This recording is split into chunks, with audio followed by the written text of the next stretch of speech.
পরবর্তীকালে কি হলো, সে তোমাকে ইগনোর করতে শুরু করলো, সে তোমাকে ডিসরেসপেক্ট করতে শুরু করলো।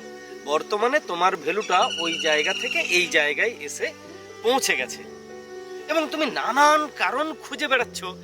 ও আসতে পারে, সে আসতে পারে, এ তাকে ভালোবাসতে পারে।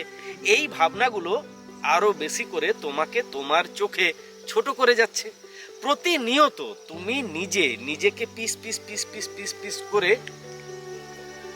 শেষ করে দিচ্ছ। আর এই প্রবণতাটা ওকে প্রতিদিন স্ট্রং করে যাচ্ছে, আরো স্ট্রং করে যাচ্ছে। ওর ইগনোর করার প্রবণতাটা বাড়ছে। আগে তুমি কি ছিলে? প্রেমিক কিংবা প্রেমিকা ছিলে, তাই তো? এখন তুমি কি হয়েছ? ভাবো কি হয়েছ। না না না, আমি বলবো না, তুমি নিজে ভাবো তুমি কি হয়েছ। সেটা তুমিই জানো তুমি কি হয়েছ। আমার কথাতে তুমি পোষ মানা হয়ে গেছো। কেমন পোষ মানা? ঠিক তোতা পাখি যেরকম, যেটা বলাবো সেটা বলবে, তার বেশি যদি বলে তাহলে কিন্তু মালিকের রাগ হতে পারে।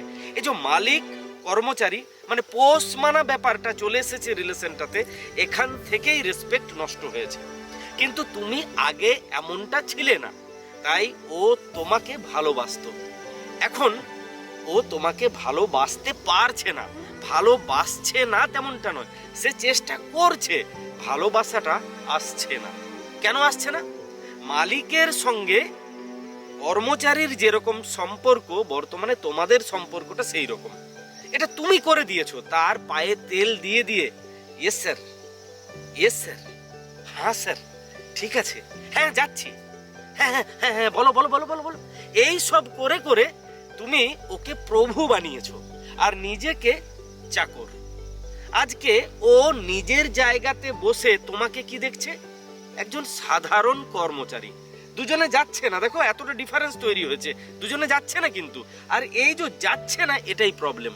ও তোমাকে মানতে পারছে না, ওর তোমাকে নিচের দিকে তাকিয়ে দেখতে হচ্ছে। হ্যাঁ কোথায় আছে তো, হ্যাঁ হ্যাঁ হ্যাঁ আছে। এই প্রবণতাটা তোমাদের রিলেশনটাকে খেয়ে ফেলেছে। আগে ওর পর্যায়ে ওঠো, নতুবা ওর আসল পর্যায়টা ওকে বোঝাও। তুমি ফু দিয়ে দিয়ে ওকে বেলুন বানিয়ে উপরে তুলে দিয়েছো। আজকে তোমারই প্রবলেম হচ্ছে, তুমি টেনে নামাতে পারছো না, এই জন্য ইগনোর করছে। ও উপর তলার লোক, তুমি নিচের তলায় রয়েছো। নিজের রেসপেক্ট আগে নিজে বোঝো, আগে নিজের কাছে নিজে রেসপেক্ট খোঁজো, তারপরে তুমি দেখো ও রেসপেক্ট করবে। তুমি নিজের পজিশন হারিয়েছো, ওকে বড় করতে করতে করতে নিজেকে এতটা ছোট করে নিয়েছো, যাবতীয় প্রবলেম তৈরি হয়েছে।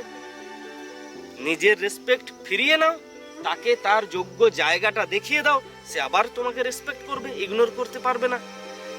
আর কি বলবো, আমার প্রজেক্ট আছে, যদি না আছে তুমি অনেক পিছিয়ে আছো, এটা বাস্তবতা।